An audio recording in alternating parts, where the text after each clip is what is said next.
ദൈവത്തിന് സ്തുതി. ഇവിടെ കേൾക്കുന്ന എല്ലാവർക്കും എൻ്റെ സ്നേഹവന്ദനം.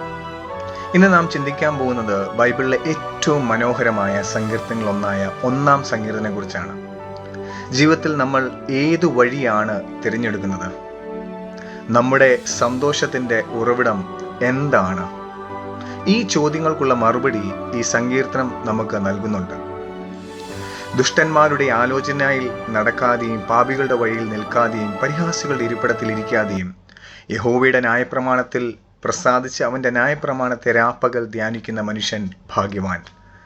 സങ്കീർത്തനം 1 മുതൽ 2 വരെ ഇങ്ങനെ എഴുതിയിട്ടുണ്ട്. ഒരു കൊച്ചു കഥ പറഞ്ഞോട്ടെ. ഒരിക്കൽ ഒരു വലിയ തോട്ടക്കാരൻ തൻ്റെ തോട്ടത്തിൽ 2 തരം മരങ്ങൾ നട്ടു. ഒന്നാമത്തെ മരം റോഡരികിൽ വളരെ വേഗത്തിൽ വളർന്നു. അത് ധാരാളം സൂര്യപ്രകാശവും കാറ്റും ലഭിച്ചു. പക്ഷേ ആ മരത്തിൻ്റെ വേരുകൾ വളരെ ഉപരിതലത്തിൽ തന്നെയായിരുന്നു. വേനൽക്കാലം വന്നപ്പോൾ ആ മരത്തിന് വെള്ളം കിട്ടാതെയായി. വെയിൽ കഠിനമായപ്പോൾ അത് ഉണങ്ങിപ്പോയി. രണ്ടാമത്തെ മരം നട്ടതോ ഒരു നീരൊഴുക്കിൻ്റെ അരികിലായിരുന്നു. അത് പെട്ടെന്നൊന്നും പുറമേ കാണുന്ന രീതിയിൽ വളർന്നിട്ടില്ലത്. പക്ഷേ അത് തൻ്റെ വേരുകൾ താഴേക്ക് ആഴത്തിൽ ഇറക്കി.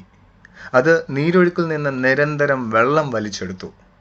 കടുത്ത വേനൽക്കാലം വന്നപ്പോഴും ചുറ്റുമുള്ള മരങ്ങൾ ഉണങ്ങിപ്പോയപ്പോഴും ഈ മരം മാത്രം പച്ച പിടിച്ചു തന്നെ നിന്നു. ധാരാളം ഫലങ്ങളും നൽകി. ഇവിടെ നിങ്ങൾ ശ്രദ്ധിക്കേണ്ടത്, റോഡരികിലെ മരം ലോകത്തിൻ്റെ താൽക്കാലിക ആകർഷണങ്ങളിൽ വീണുപോയ മനുഷ്യനെ പോലെയാണ്. എന്നാൽ നീരൊഴുക്കിൻ്റെ അരികിലെ മരം ദൈവവചനമാകുന്ന വെള്ളത്തിന് വേരൂന്നി നിൽക്കുന്നത് പോലെയാണ്. സങ്കീർത്തനം 1 പറയുന്ന ആ ഭാഗ്യവാന മനുഷ്യനെ പോലെയാണ്.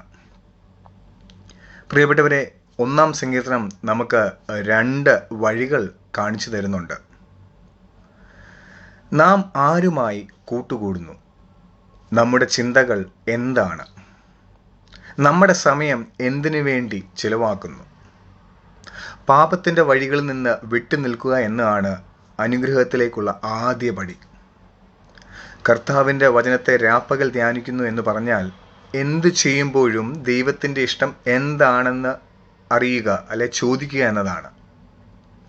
ആഴത്തിൽ വേരൂന്നിയ മരത്തെ പോലെ കഷ്ടതകൾ വരുമ്പോൾ തളരാതിരിക്കാൻ ദൈവവചനം നമ്മെ സഹായിക്കുന്നുണ്ട് എപ്പോഴും, അല്ലേ?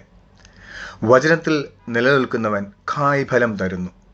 അതായത് അവൻ്റെ പ്രവൃത്തികളിൽ സ്നേഹം, സമാധാനം, ക്ഷമ എന്നിവ നമുക്ക് കാണാൻ സാധിക്കും.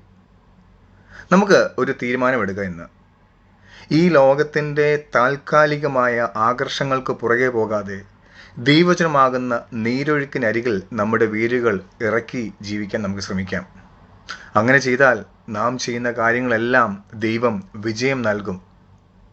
ദൈവം ഈ വചനത്താൽ നമ്മെ എല്ലാവരെയും അനുഗ്രഹിക്കട്ടെ.